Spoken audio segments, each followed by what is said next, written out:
রূপচর্চায় চালের গুঁড়ার ব্যবহার।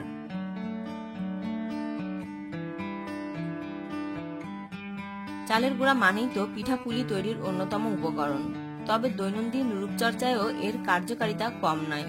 কারণ চালের গুঁড়া এমন একটি উপকরণ যা সব ধরনের ত্বকের জন্য উপকারী। রূপ বিশেষজ্ঞ শারমিন কোচি জানালেন, ত্বক পরিষ্কার করতে চালের গুঁড়া খুব কাজে দেয়। এর কোনো পার্শ্ব প্রতিক্রিয়া নেই। তবে সব ধরনের চালের গুঁড়া যে ত্বকে ব্যবহার করা যাবে তা কিন্তু নয়। শুধু আতপ চাল ও কালিজিরা চালের গুঁড়া ভালো স্ক্রাবিং এর কাজ করে।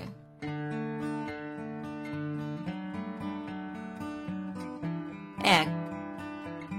বিভিন্ন প্রক্রিয়ার মধ্য দিয়ে সেদ্ধ চাল প্রস্তুত করা হয়, যে কারণে ত্বকের যত্নে এই চালের গুঁড়া খুব একটা ভূমিকা রাখে না। 2. ত্বক পরিষ্কারের পাশাপাশি চালের গুঁড়া মুখের ব্ল্যাকহেডস, নাকের দুই পাশের মরাকোষ তুলতে সাহায্য করে। সাবান বা ফেস ওয়াশ দিয়ে মুখ ধোয়ার পর ত্বকে আলাদা করে ময়শ্চারাইজার ব্যবহার করতে হয়, কিন্তু চালের গুঁড়া দিয়ে মুখ পরিষ্কারের পর আর আলাদা করে ময়শ্চারাইজিং এর প্রয়োজন হয় না।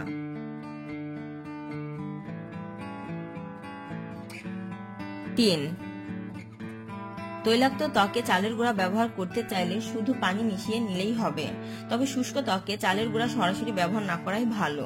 এক্ষেত্রে মধু, ক্যাস্টর অয়েল অথবা অলিভ অয়েল ব্যবহার করতে পারেন, যা শুষ্ক ত্বকের স্বাভাবিকতা রক্ষা করতে সাহায্য করবে। 4. চালের গুঁড়া এখন বাজারে কিনতে পাওয়া গেলেও বাড়িতেই তা তৈরি করে নেওয়া ভালো।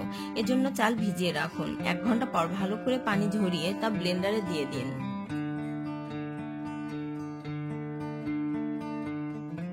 5. চালের গুঁড়া সংরক্ষণের জন্য তা ফ্রিজে রেখে দিতে পারেন। তবে গুঁড়া যদি হলদে বর্ণ ধারণ করে তবে তা আর ব্যবহার করা যাবে না।